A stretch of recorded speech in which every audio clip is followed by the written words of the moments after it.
మీ అందరికీ తెలుసు బీట్రూట్ అంటే ఉన్న కూరగాయలుగా ఎక్కువగా వాడి స్వీట్ ఫ్లేవర్ ఉన్న కూరగాయల్లో క్యారెట్, మన సోరకాయ, అలాగే బీట్రూట్ ఇవన్నీ స్వీట్ ఫ్లేవర్ ఉన్న వెజిటేబుల్స్.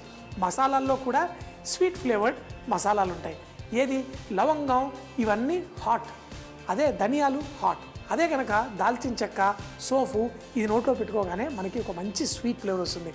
యాలకులైనా అంతే. పుల్లదనానికి ఈ తీపిదనం యాడ్ చేసుకునేటప్పుడు, ఎప్పుడైనా రసం చేసుకునేటప్పుడు లాస్ట్లో కొంచెం బెల్లం కానీ ఉప్పు కానీ వేస్తాం.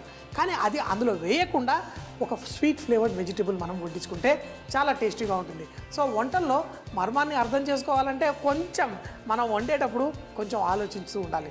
కొంతమంది చాలా చక్కగా ఈ వంటలన్నీ రుచిగా ఉండడానికి కారణం ఏంటంటే వాళ్ళు ఈ కాంబినేషన్స్ అర్థం చేసుకొని దాని తగ్గట్టు కూరలు చేసుకుంటారు. అందుకే వాళ్ళ ఇంట్లో ఏది వెళ్ళి తిన్నా కానీ వాళ్ళు దాంతోపాటు ఒక కాంబినేషన్ పెట్టుకుంటారు. సో మరి ఈ నూనె వేడెక్కిన వెంటనే ఆవాలు చిటపట్లాడే అంత వేడెక్కిందా, ఆల్మోస్ట్ వేడెక్కింది.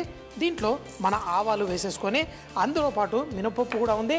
ఆ మినపప్పు వేసి ఈ ఆవాలు చిటపట్లాడేటప్పుడు ఈ ఎండుమిరపకాయలు, అలాగే దీంట్లో జీలకర్ర, కరివేపాకు, వెల్లుల్లి.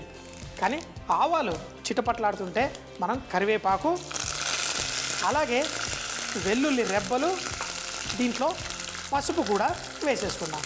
వేసుకొని దీంట్లో మనం సన్నగా తరిగిన ఉల్లిపాయలు వేసుకున్నాం.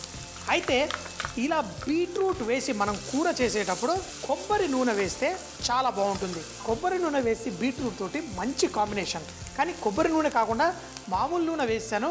కొబ్బరి నూనె మీరు వేసుకుంటే చాలా ఇష్టంగా ఎంజాయ్ చేయగలరు. సరే కొబ్బరి నూనె కాదు అనుకుంటే దాంట్లో ఫ్రెష్ కొబ్బరి తురుమైనా, మన దగ్గర ఫ్రెష్ కొబ్బరి తురుము లేకపోతే డెసికేటెడ్ కోకోనట్లో కొన్ని నీళ్లు పోసి చక్కగా పెట్టేసుకున్నాను.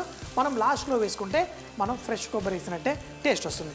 ఇప్పుడు ఆ కొబ్బరి ఫ్లేవర్ ఈ బీట్రూట్తో టచ్ అవుతే మన ఆ రసంతో పాటు తినేటప్పుడు ఈ బీట్రూట్ కూర చాలా బాగుంటుంది. ఇప్పుడు ఈ ఉల్లిపాయలు కూడా కొంచెం వేగిపోయాయి. ఈ ఉల్లిపాయలు కూడా దీనికి బ్రౌన్గా చేయకూడదు, లైట్గా వేయించుకోవాలి.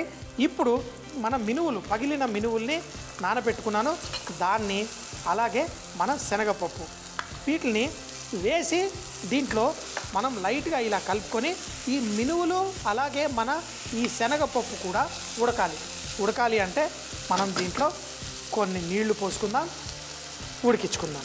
ఇలా పెట్టేసి, ఎందుకంటే ఈ శనగపప్పు ఇది కొంచెం ఉడకాలి, అందుకని మూత పెట్టేసి దాన్ని కొంచెం సాఫ్ట్గా అయిన తర్వాత, కానీ ఫుల్గా మనం పప్పు కూర చేసుకున్నప్పుడు ఉడికినంత అక్కర్లే, ఆ కొంచెం దానాలాగా ఉంటే చాలా టేస్ట్ వస్తుంది. ఇది అయిన తర్వాత మనం బీట్రూటు, టమాటా ఇవన్నీ వేసుకుందాం.